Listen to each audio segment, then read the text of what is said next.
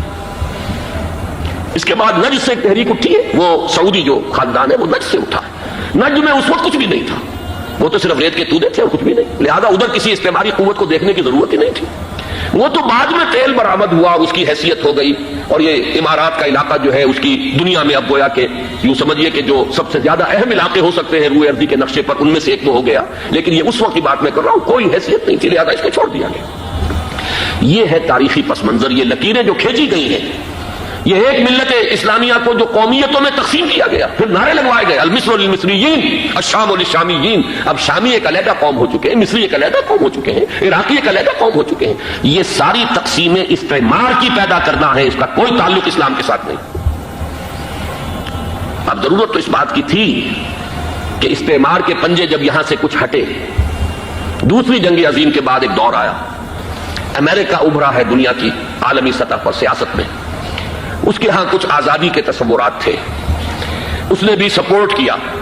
برطانیہ کمزور ہو چکا تھا، وہ اتنے بڑے علاقے کو ہولڈ نہیں کر سکتا تھا، ہندوستان بھی آزاد ہوا، پھر یہ کہ اور دوسرے علاقوں سے بھی اس کو پسپائی اختیار کرنی پڑی۔ استعمار کے پنجے جس طرح بھی ہوئے، ان کے سینوں سے، عربوں کے سینوں سے جو ہے گویا کہ وہ ہٹے، لیکن امریکہ نے ایک اپنی بہت بڑی حکمت عملی جو اختیار کی، عالم عرب کے سینے میں اسرائیل کا خنجر پیوست کر دیا، تاکہ یہ کبھی آزاد نہ ہو جائیں، ہمارے انگوٹھے تلے رہے، ہماری پالیسی گواہی کرے۔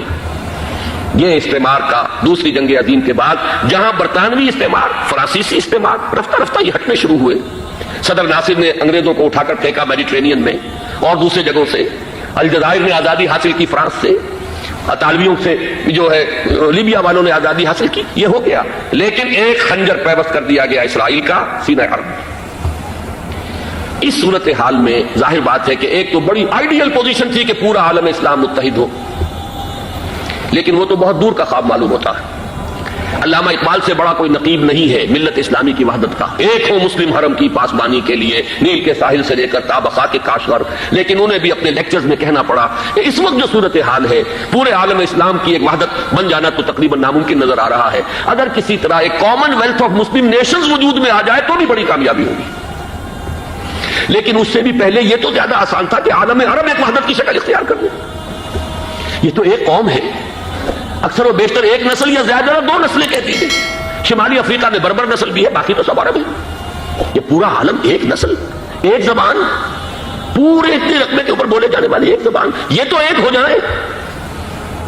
افسوس یہ ہے کہ اس کا ایک ہو جانا، ایک شخصیت ابھری تھی جو مذہبی مزاج کی شخصیت تھی، جو دینی مزاج کی حامل شخصیت تھی، اگر اس کی قیادت میں عالم عرب متحد ہو جاتا تو واقعتاً ایک بہت بڑا جو ہے مرحلہ وہ طے ہو جاتا پوری عالمی ملت اسلامیہ کی ایک وحدت اختیار کرنے کا۔ وہ شخصیت تھی شاہ فیصل شہید کی، اور اس لفظ کے ساتھ ہی آپ کے ذہن میں آ گیا ہوگا کیوں انہیں شہید کر دیا گیا، کس نے کیا کرایا، کہاں سے تعلیم حاصل کر کے آیا تھا وہ جس نے شہید کیا شاہ فیصل شہید کو، اس کی گردن پر کون سوار تھی، وہ یہودی لڑکی کے جس کے فوٹو بھی شائع ہوئے، ایک گردن پر اٹھائے کھڑا ہوا شہزادہ اپنی ایک یہودی دوست کو، لڑکی کو، اور وہی ہے کہ جس نے جا کر پستول سے شہید کیا ہے۔ جان میں اچھی طرح جان لیجئے، جیسے بارہا میں نے عرض کیا ہے کہ حضرت عمر کو شہید کرنے والا کہنے کو ابو لولو فیروز تھا، لیکن اس کے پیچھے پورا ایرانی نسل پرستی کا جو پورا پس منظر ہے، اسے تو ہر شخص جس کی ذرا بھی نگاہ جو ہے جو صرف منظر کو نہ دیکھ رہی ہو، پس منظر کو بھی دیکھنے والی ہو، وہ تو جان لے گی کہ ابو لولو فیروز ایک فرد کا نام نہیں تھا، وہ ایران کا انتقام تھا عالم عرب سے۔ بالکل اسی طریقے سے یہ امریکی استعمار کا ہتھ کنڈا تھا، اسے محسوس ہوا۔ شاہ فیصل مذہبی مزاج کا شخص یہ ابھر رہا ہے، اور یہ شاہ فیصل کی حکمت عملی کا ذرا آپ اندازہ کیجئے۔